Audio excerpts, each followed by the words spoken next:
Najavio sam da je, dakle, za sam kraj jutarnjeg programa sa mnom u studiju Predrag Zdejković, autor emisije Ozloglašen. Dobro jutro i dobrodošao. Dobro jutro. Jel možemo da krenemo od jučerašnjeg skupa građana Srbije u 50 gradova i mesta u našoj zemlji? Prema procenama policijskih podataka bilo je oko 33.000 ljudi. U mom Pančevu je bilo najviše oko 5.000 ljudi. I eto, ministar Dačić je izjavio da odavno nije bilo dana sa većim okupljanjem na teritoriji Srbije i da je ovo pokazatelj da sve može da prođe mirno ukoliko su vam namere dobre, a većinskoj Srbiji očigledno namere jesu dobre.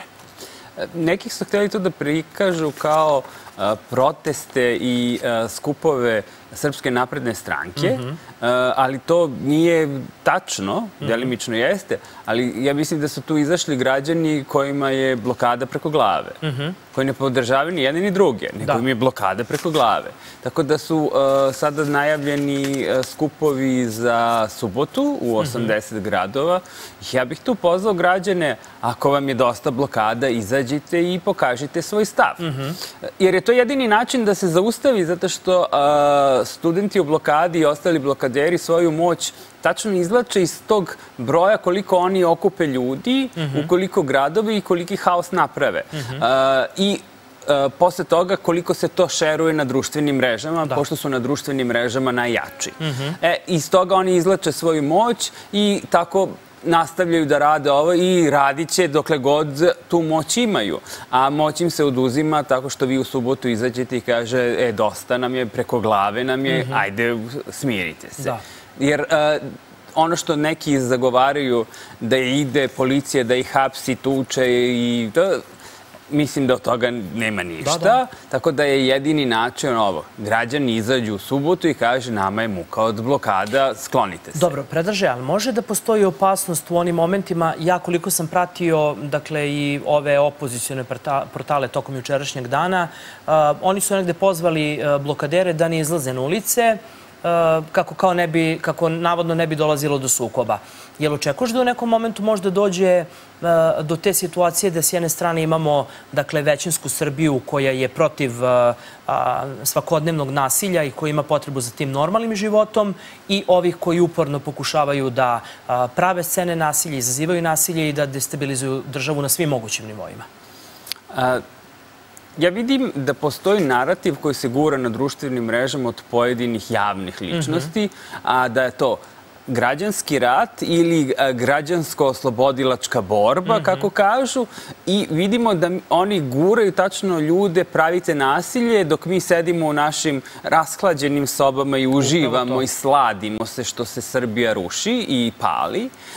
Tako da tih poruka ima, ali ne vidim da postoji, ajde kažemo, fizička snaga koja će da se sukobi sa ljudima. Postoji fizička snaga koja će da ide da ruši prazne prostorije SNS-a, ali nema da za taj face-to-face kombat. Tako da ne vidim da će to da se desi na taj način. Ali onaj moment, nisi bio kod mene u jutarnjem programu, evo ima 2-3 nedelje otprilike, onaj moment spaljivanja živih ljudi u prostorijama Srpske napredne stranke. Više nije ni bitan taj moment da li je reč o Srpskoj naprednoj stranci, da li je reč o stranci Marinike Tepić, Dragana Đilasa, koga god.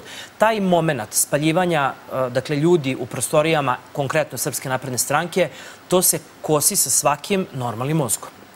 Kosi i mi znamo da postoje ekstremisti koji su spremni da to urade, ali ono što mene mnogo više brine jeste da oni koji sede to po društvenim mrežama ili u tim istim portalima i medijima koje spominjemo, sve to opravdavaju, huškaju na to i čekaju da eskalira.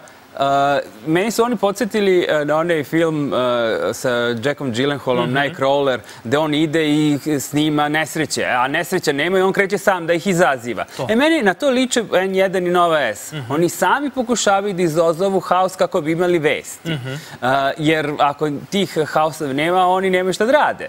Što je u stvari užasno i najužasnije što se oni kriju iza te floskule, mi smo profesionalni mediji. Ne, niste, daleko ste od toga.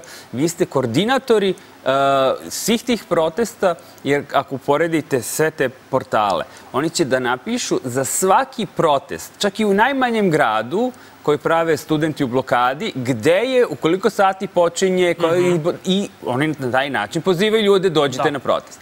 Ali nikada nisu radili, SNS vas poziva u 50 gradova, evo koji gradovi na kojim adresama dođite. Ne, to ne radi. Tačno vidite da su oni deo te mašinerije i da oni koordinišu. Upravo to. A da kažemo, drugi mediji vrlo jasno informišu građane da će ovi imati svoje skupljanja, okupljanja i da u datom momentu će biti blokada te i te ulice ili tog i tog grada. Ono što je interesantno, da pripadnici Srpske napredne stranke nikada nisu napali prostorije neke druge političke grupacije, a u posljednjih 10 meseci je bilo oko 400 napada na prostorije Srpske napredne stranke. U ovom momentu, kada sagledamo ovih 10 meseci, 1. septembra će biti 10 meseci od početka protesta u zemlji Srbiji, šta je po tebi krajnji cilj blokadera? Oni predstavljaju da se sada bore oko tog što su tražili izbore. Oni traži izbore. I ja vidim da to njima nije cilj. I imamo njihove političke influencere koji se vremena na vreme u stvari kažu ono što je stvari cilj. Da se ova vlast koja je pobedila na izborima i Vučić koji je pobedio na izborima sa milion i koliko stotina hiljada glasova, da se oni povuku i da mirno predaju vlast. Kome ovima? Bez izbora. Znači, oni izbore neće. Jer naročito u ovom, kada prave haos, kada prave sukob, kada pale SNS prostorije, ne možeš da praviš izbore. Jer ti imaš jedno razmaženo derište preko puta i sada, ako nisu dobili sat vremena na Studio B, oni dolaze da ga spale. I sad ti kao organizuješ izbore. A šta će da urade onog trenutka kad u 9 sati prvi preliminarni rezultati izbora i kaže izgubili ste, oni kreću ponovo u haos. Tako da vi ne možete sa necivilizovanim čovekom i sa huliganima da bilo šta dogovarate, a naročito ne izbore, tako da oni hoće kroz ovaj haos da dođu do vlasti bez izbora. Znači da toliko prave haos da ovi kažu nema nam druge, ajde da se sklonimo. Ali to ne sme dozvoliti, to onda nije civilizovano društvo, to nije demokratsko društvo i tome se mora stati na put. Vučić je izjavio juče da se pripremaju promene koje se tiču državnih organa i da će država promeniti taktiku u ponašanju i najavio je prezentaciju mera u nedelju i istakao da su to možda i najbolje mere za običan narod koje će početi da se primenjuju već od 1. septembra. Moje pitanje tebi, dakle, šta ti vidiš kao promenu, odnosno promene koje se tiču državnih organa? Mere možeš i ne možeš da komentarišeš što ćemo vidjeti u nedelju, šta će konkretno biti, dakle, olakšice za naš narod, odnosno naše građane, ali evo neke promene koje se tiču državnih organa. Jel postoji nešto što bi ti možda menjao u ovom momentu kod nas u zemlji Srbiji? Šta tebi konkretno smeta? Dakle, puno puta su ovde i gosti u jutarnjem programu komentarisali da imamo mnogo ministarstava ovde u zemlji Srbiji, imamo mnogo ministara i da mnogi ministri ne idu po televizijama i nisu, dakle, na prvom tom braniku odbrane u onim momentima kada je država napadnuta, pre svega s polja, onda iznutra. Da, ja mislim da treba smanjiti broj ministarstava, jer za pojedine možemo da kažemo da je ministarstvo magije. Ne postoji. I niti ministar postoji, niti bilo šta konkretno rade, a tu idu neke plate, tu imate neke troškove, to treba ukinuti. Da, ja, kao na primjer, Ministarstvo za ljudska i manjinska prava bi ukinuo odmah zato što ne služi ničemu. Kako misliš ničemu? Pa, vratiti da bude neka kancelarija zato što, i prethodni ministar je bio ministar magije i ovaj, i niko ne zna niko je sad ministar. Demo Beriša? Da.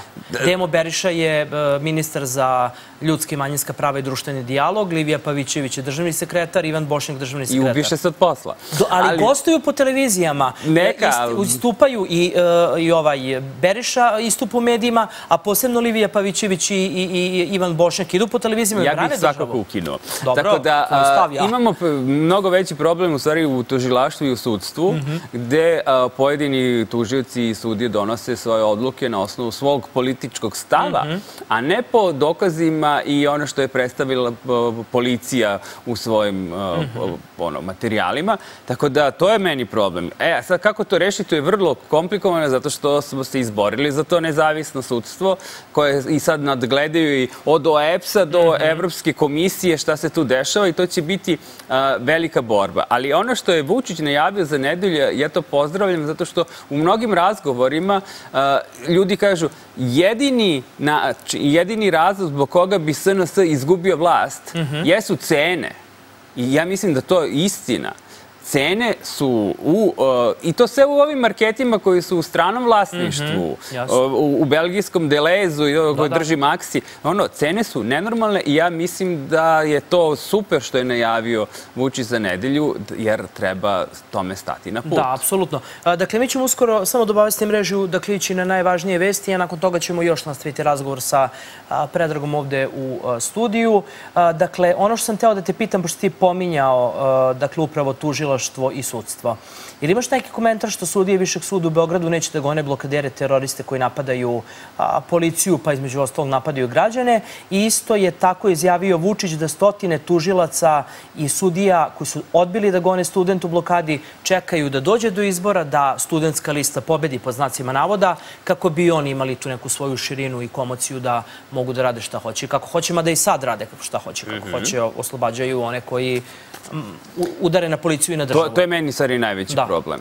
Jer oni time, znači, policija uhapsi zato što je neko napao policajca, odvedu ga kod dežurnog tužioca i on ga oslobodi. I onda njihovi mediji jedva dočekaju to prenesu, evo, oslobođen. I vi imate poruku javnosti. Kada napadneš policajca, imamo mi tužioca koji će tebe da oslobodi.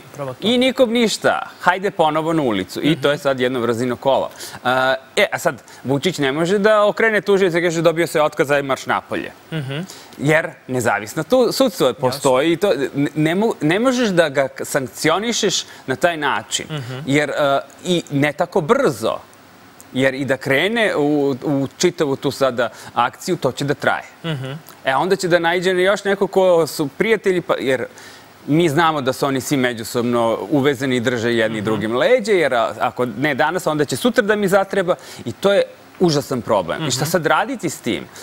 Ja mogu samo kažem, ja nisam pametan, ja ne umem da dam. Dobro, ali ono što gosti ovde puno puta u studiju komentarišu, posebno predstavnici Srpske radikalne stranke, lex specijalist pominju. Da li je to možda prava stvar koju treba uraditi kako bi eto došli do tog stadijuma da sudije i tužioci ne rade što oni žele da rade, nego da prosto moraju da postupaju onako kako zakon, red nalaže? Da, to bi bio jedan od rešenja, ali sada teoretski da. Sada da li praktično može da se izvede, to je pitanje i koliko bi u stvari bio odgovor i da li bi sada onda imali proteste ispred tužilaštva masovne koje ne damo naše tužioce, što je najverovatnije to.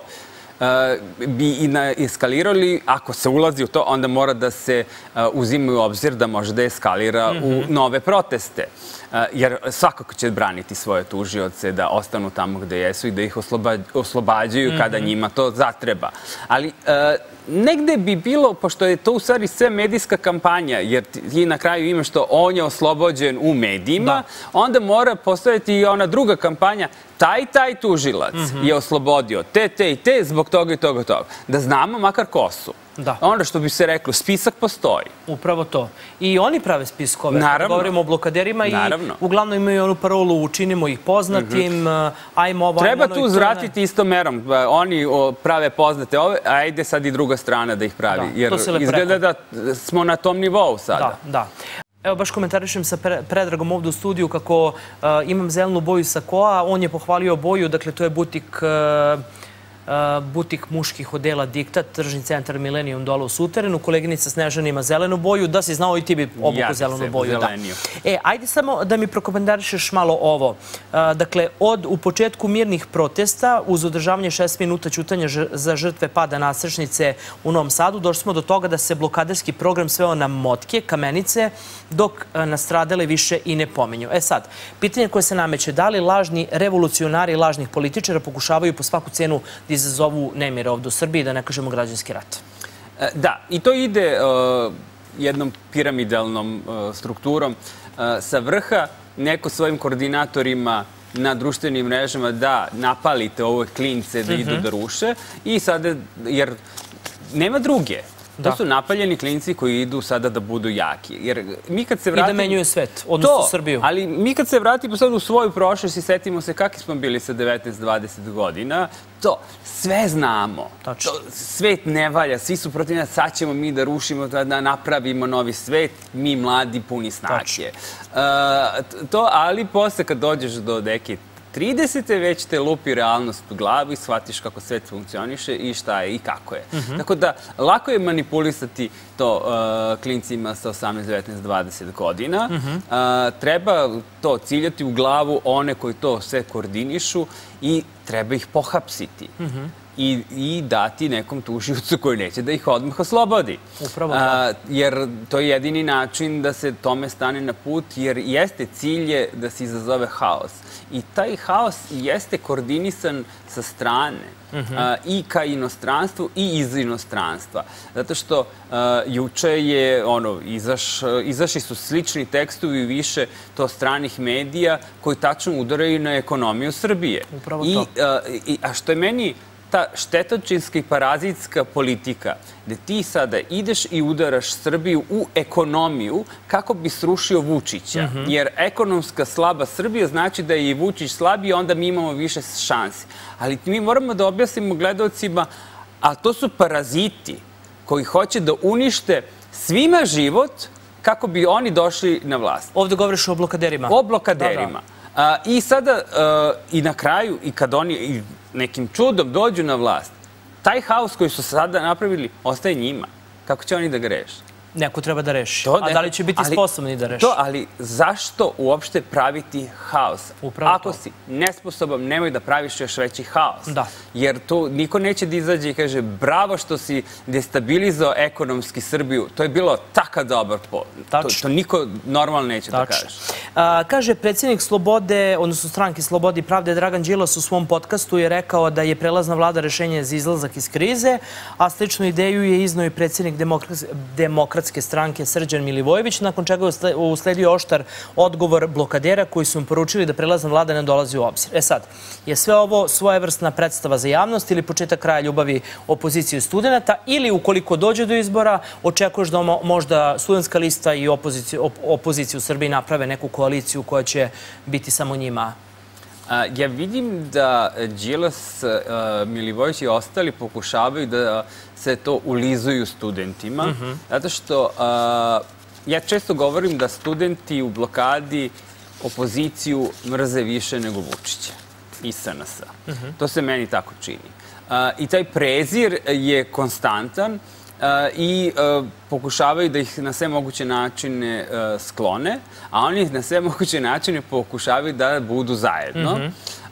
Tako da ja očekujem da će borba biti između njih. Između njih. Jer studenti neće dozvoliti da oni dođu na njihovu listu i oni zahtevaju od svih partija opozicije da ne izlaze na izbore, nego da puste samo njih. Što je jedan politički nonsens, ali eto, oni maštaju da to je moguće.